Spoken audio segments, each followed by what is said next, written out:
Welcome to the Blue Cafe. We offer stories of infidelity, betrayal, and redemption. Please like and subscribe. Cheers. Now, on to today's story. To confront or not confront? Advice. Hey y'all. I'm curious what your experience with confronting the AP has been, and or if you decided not to confront the AP at all, what were your reasons? How do you feel about now? In a lot of ways I'm pretty far removed from the pain of my experience with infidelity. However, one thing seems to really pull at me and creates pangs of regret and confusion/anger was my inability/choice and unwillingness to confront the AP. She cheated on me with her ex at that time of 5 years. Lied about for a year. Was devastating. And after trying to reconcile, essentially did it again with someone new. As far as all of that goes, I feel comfortable with moving on and where I'm at. What kills me some days is the feeling of being inferior, scared, confused, and meek towards the AP. I simply wish I would have stood up for myself, but maybe I did by just walking away. I also felt like she was unstable and the AP was, so I did it out of tact, but sometimes feel I let myself down. Can you relate? My ex pleaded with me not to contact the AP because it would not do anything. And he's manipulative and he is just gonna laughs at you. I feel as thought I missed out on expressing my true anger and understanding the whole story. But it is what it is. How have you dealt with the AP? How do you forgive yourself? I did once when I was cheated on. I messaged her on Facebook and questioned her. She denied it. I told her I knew everything and threatened to tell her husband. She blocked me everywhere, so I just told everyone who would listen about it. Word got around. She's divorced with 4 kids now, looking like shit, and definitely not with my ex. If they are married or in a relationship, blow their life up. If not, let it go because they don't care about anything but themselves. I think you might have to consider what you would want to accomplish, truly accomplish, with the confrontation. You'll have to take into account the different ways the AP may react and how those actions will affect the outcome. Overall, it's my belief that it does no good. APs typically just don't care. If you release your anger into a person that doesn't care, I doubt it'll do you any good. It might even add to what you're feeling now. All of this to say that I also understand. This is a feeling many of us can relate to, so you're not alone. There is light. Advice. Hi all. I write to you all to remind you that whatever it is you are going through right now in regards to infidelity, will pass. There is life on the other side of the reveal. I spent 5 years of my life dedicated, imperfect of sure, but dedicated to someone I thought I would ask to marry. After finding out about a motel hookup with her ex, I tried so hard to forgive, to be someone who could give grace. To see her better angels. And to my unfortunate end, I played tennis by myself, running back and forth trying to keep a relationship that was dead, alive. Therapy without her, excuses as to why she couldn't, finding emails between them even after the reveal, etc. etc. And after a move to a new city, it happened again, someone new. My wits regained, I walked away. And for a year I've had to deny them of another chance, which in theory sounds like sweet, sweet revenge, but those of you who know how complex this can be, it was so hard to not give them another go. But I chose myself. I trust myself. Weight loss. Confidence destroyed. Trauma and shock on full display. My reality was flipped. But guess what y'all, here I am. In love with the person I am becoming.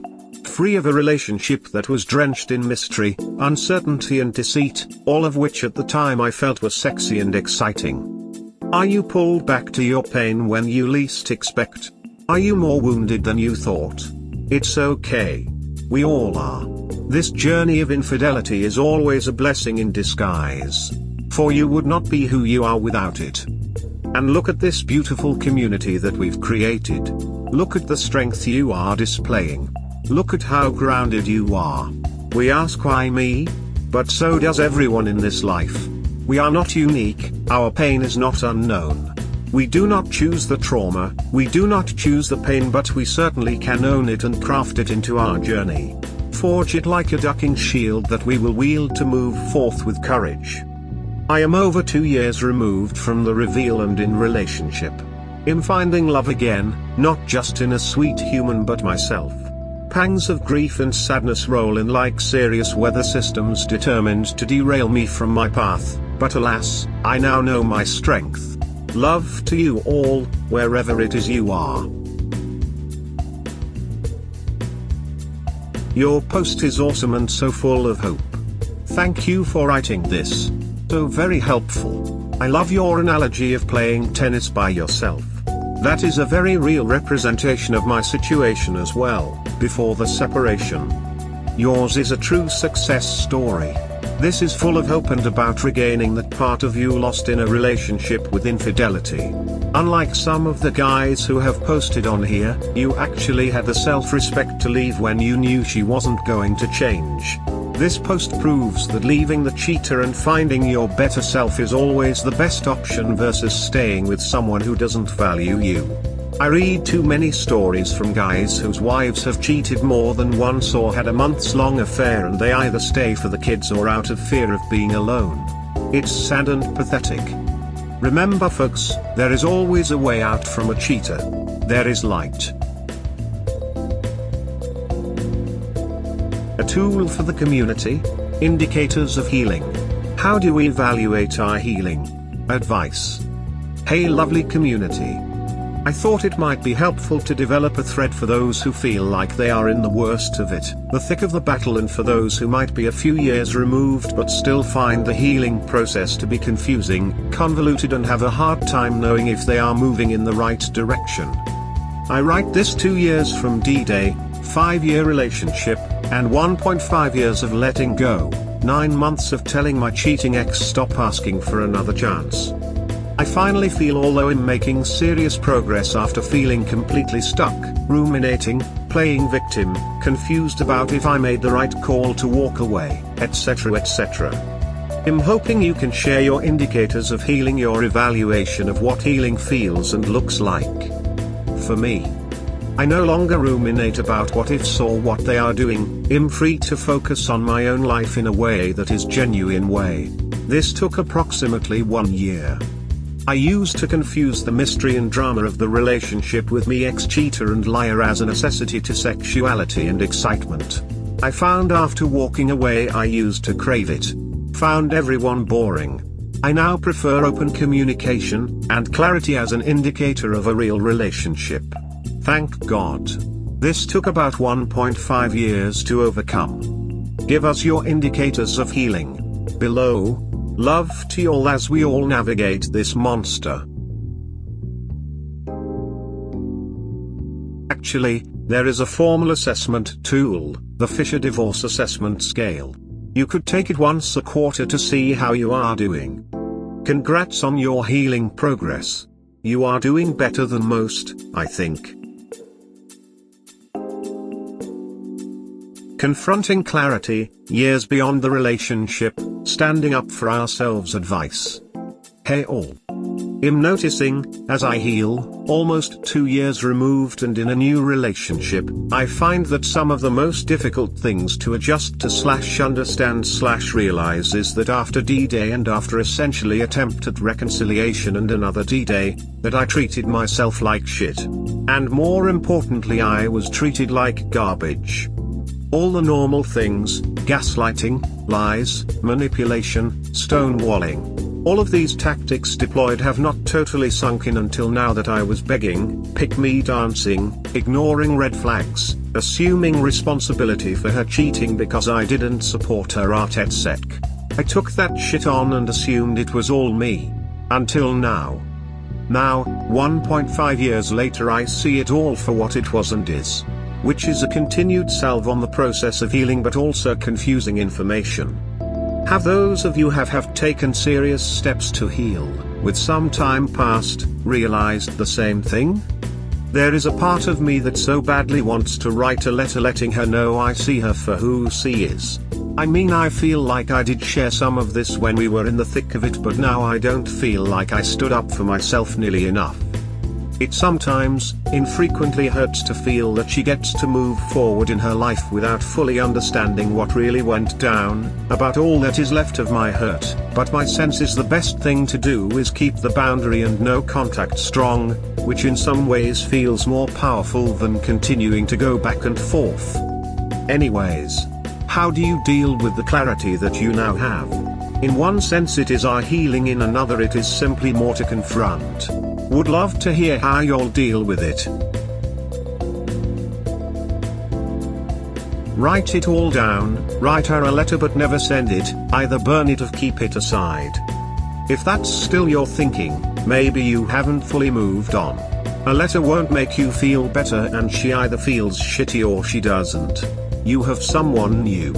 Spend that energy on her. Clarity, closure and all those bullshit concepts are just ways of keeping a toe in the door. I think we all realize, after the fact, that we were too deep to make good decisions. There is nothing to be gained by sending a letter, or even breaking no contact at all. She knows who she is, and what she did, but will continue to paint herself in the best light possible. Just leave it be and keep healing. A letter will tell her she still has power over you and that she can still pull your strings. I understand your desire, had it myself. But whenever I succumbed to it, I took 10 steps back in my progress, because I realized that the waywards don't really give a shit about you or your progress. It's just not worth it. I'm only 3 months into D-Day. I've written hundreds of letters, emails, texts, stating how I feel. I haven't sent a single one. Want to be at the May stage so freaking badly. This pain is at times intolerable. Love and positivity to all who walk this journey, heart. On friendship post-separation. Advice. I'm almost 3 years removed from D-Day, 2-ish from separation of cheating ex and in new relationship which is going great. I'm writing today to hear advice and your thoughts on how you've handled friendships post D-Day and beyond. In my particular circumstance, my ex and I came from a very small community of close friends. It was our home and the closeness was our everything. However, after D-Day and many years, 2 things took place. 1, she had no guts to tell anyone in the community what she did. We attempted reconciliation for 1 year. 2, I told a small group of my male friends and felt like they didn't support me in the ways I needed, not on them in that I should have expressed my needs. I know this now. So here's the dick. My ex is still very connected to that small group of friends. They support her and have continued on as if nothing really took place. In attempt to not be seen as resentful, I've mostly stayed quiet except on a few occasions to share my side of what happened. I'm confused, frustrated and feeling like I need to cut out an entire group of homies out of my life, and it hurts to come to the conclusion. However, it feels like in order for full freedom into what's ahead I need to let go. Especially since there is still continued engagement with someone who cheated multiple times on me, put my health at risk and ducking lied. I often think how I would have been treated if I did the same to her. Anyways, I would love to hear your experiences and any advice on friendships post D-Day. I love this community. Thank you. I don't keep people around me that are toxic and support toxic behavior. To me, the people you are talking about don't really sound like what I would call a friend. The part of letting things go and moving on is really separate and it takes time. If she is around in some way, shape or form and your friends support her, you will never really get the betrayal off your mind. It's hard to heal when the knife is still in your back. You have to choose what will work for you, but me personally, I cut everyone off that took my ex-W's side and listened to her lies. It's been 13 years since, and that is not a regret I have at all. My only regret was staying with her for as long as I did and trying to make it work, knowing full well she will always be a cheater. Living life well is hard sometimes, but the more you invest in yourself and surround yourself with truly good people, the more you will get out of it. Word. I appreciate this sentiment/thought a lot. The other piece of it is I don't live near that community anymore, but every once in a while they pass through the city I now call home to connect or call or text. But yet usually just makes me anxious. The question I have though is that people who have not experienced infidelity don't seem to understand the depth of the darkness, so is it a lack of knowledge? Do I spend time trying to share my side and educate? I think I know the answer, but trying to complicate the thought a bit. On healing and gratitude, a long story of mine. Post-separation. Long. I've been a part of this sub for a while now.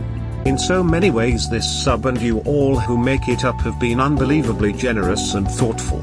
So many folks who have not been through infidelity have no idea how to relate. It is easy to feel isolated, alone, and even as if you are overacting or the problem. What a farce that cheaters/betrayers and liars of the world have created. To me this sub is a powerful group of folks reclaiming their lives. So, thank you all. I've never fully shared my story here, and I think I have decided I want to. In so many ways I feel free and far from it. Over 4 years from the first day and almost a full 2 from the relationship itself.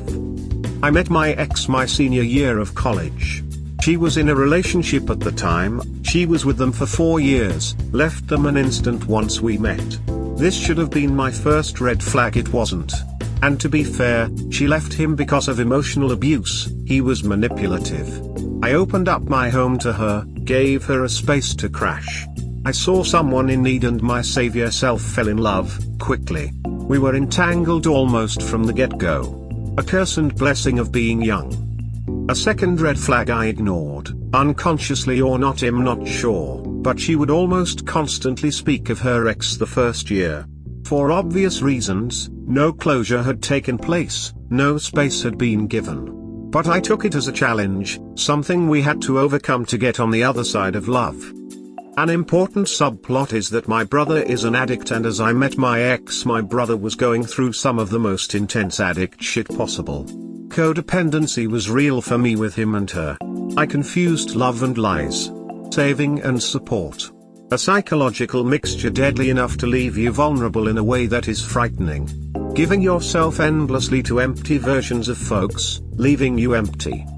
By year 2.5, she would bring him up sporadically, claiming he said he was gonna kill himself at some point and she worried about him. I tried to be though full and careful with it, cause I didn't know what else to be. Again, a red flag. Her worry about her ex was never mine to burden, it was never mine to solve. I know that now, I did not know it then. I would console and support. Try to fix.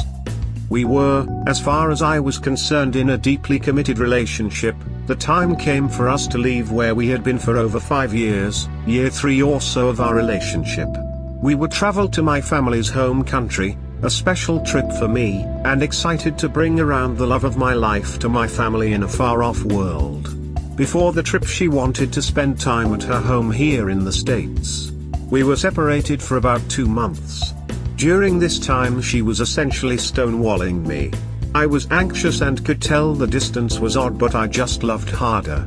A sad reality I think many of us have to reflect on after we find out we had been duped. I got a call from her telling me that her ex was in a nearby town and she wanted to meet up and get coffee. Red flag. But again, I was anxiously attached and trying to save and keep it all together. So I told her I trust her and I would like for her to call me instantly after they met. She agreed. Told me not to worry. That day, she went, then texted me telling me she was running late getting back, red flag, and would call me in the morning. She did. Played it all off like it was cool. It was a nice meetup and it was healthy. I was a wreck inside but was unable to stand up for myself at this point. Fast forward about a month later, we are on the trip abroad. I bring her to my family's land. I bring her to meet my ancestors' homeland. She is distant, uninterested, and most importantly for those of you reading this as a lesson in your own life, she had no interest in intimacy, rejecting my advances almost every evening. I was so sad, so confused, but I chalked it up to her being her quite distant artist self. Gross. Each evening she would write incessantly in a journal after our travels of the day, hardly talking to me. It was about 2 weeks in I woke up and my genitals started tingling very odd. I had gotten a treatable STI in my past and I felt like I was experiencing similar symptoms. I awoke that morning to shower, and in the shower it all clicked. I got out and saw the journal on the bed. I quickly flipped it open. I found myself reading a poem about a sensual motel meeting. I threw it down and felt like I knew instantly. I walked downstairs to her in the morning light. Nervous but confident I had found something. I told her I was feeling off and I needed to know if she has slept with someone. Can you all guess the reaction? Denial. Anger. Disbelief. I would look at her shit. I was stunned. I had been so sure. Enter PTSD and the erosion of trusting yourself. Betrayal is the king of stealing your crown. I chalk it all up to me being paranoid. Damn, as I write this I realize how sad I truly was during this. Woof. Fast forward to the first D-Day. We return to the US. And of course my brother is ducked up and detoxing on my living room couch. Breaking my heart.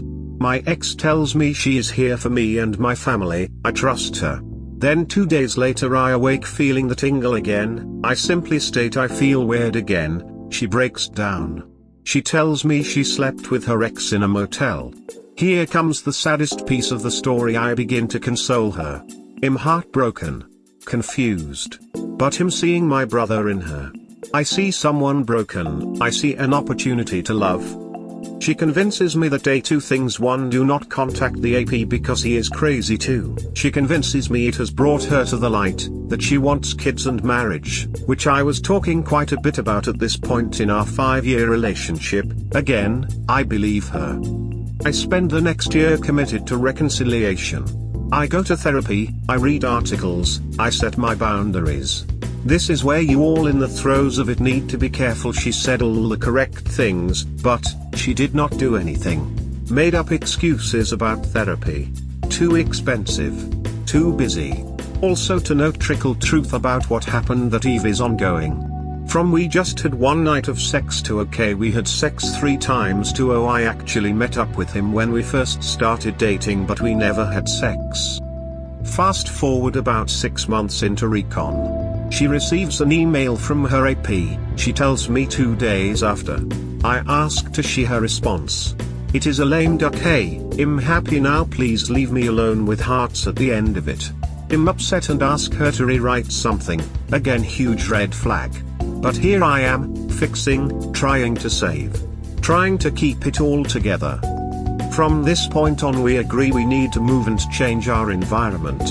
We move from a community we love. This is where it all is thrown into chaotic second half of recon. Still no therapy.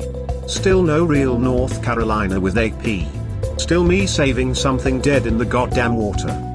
We move, I begin a very difficult new job, making more money to pursue our dreams. She is unemployed and sitting around the new town. She gets a easy job making no money, she meets a coworker and the story repeats. She tells me it is time to see other people. I beg her not to leave me for a coworker. She does, essentially. She leaves me in a new city to go back to our beloved community. Not telling anyone there what has transpired. All the while texting me, her ex, and her coworker. I find my feet and finally walk away. I then receive a call from the AP's girlfriend of 5 years. She just find out about their motel meetup. She is in a psych hospital on suicide watch. I cannot believe the reality I am in. The line is drawn. I'm done. I begin weekly therapy, I think an absolute necessity if you have experienced infidelity. She comes crawling back. Begging, this is a year later. I tell her stay away. I eventually break. I go back but in her presence I feel lesser, I feel totally unhinged. And I feel like him in the presence of some kind of evil. I walk away. Finally it is done. North Carolina. And from that point it has been over 2 years. Woof. A lot, huh? Thanks for reading. Feels good to get it out. I'm so grateful to be free of her and of my desire to save. I urge you not to overlook any red flags, my friends. Trust your guts, or genitals, and love yourself. Get the duck out and begin your new life today. No one deserves your endless attempts. Only you. I now am in a relationship with someone who is a clear communicator, loyal and thoughtful, and I am endlessly grateful. In so many ways I am stronger and more wise because of the journey, and that sometimes can be confusing. But this life is not here to be easy on us, it is hard for all of us. Thanks for taking a moment. Love to you wherever your journey is. Thanks for sharing your story. I'm glad she's out of your life and you're in a new relationship. So did she give you an STI? Nope. Literally my body telling what was up. Glad to hear. It's amazing what our bodies/instincts tell us. We have to listen/we have to trust ourselves. Yeah. It's a hard lesson to learn when you've wasted years. I say goodbye and thank you, all. Progress. Oh goodness, this sub literally saved my soul from slow gut-wrenching heartbreaking pain for who knows how long. You sped my recovery and gave me resources I would have never had found on my own. I'm realizing that my journey is now asking me to lay to rest this part of my life, for now, maybe for good. I am in love again and moving on into a future I want. I enjoy trying to support others in their early stage, but am realizing that I am addicted to the emotional highs and lows. I want out of the heady space this shit produces. I now have the privilege to decide that after years of therapy, self-love and new relationships. To anyone in the early stages of this process, be patient, love yourself and know that it is a long hard road, but at the end of it all, if you take the journey seriously, you will be transformed for the better. To all those further along, in new relationships, in a new place with yourself, the pain will continue in waves, for a while, maybe for the rest of your days, but it will never define you/us. Don't get stuck here. Move on and forward into the life you deserve. Thank you for all the love and support, the courageous stories of those of you who have shared. This shit is a gift to humanity. Cheaters only win momentarily, truth seekers and those of us trying to live authentic lives will win out in the long run. You are loved. You are not your trauma. And recovery and new love is real and possible. I believe to be an example. May you be the next one. So long for now, my friends. We hope you have enjoyed today's episode. Please comment, like and subscribe. Cheers. Have a wonderful day or night. Wherever you are.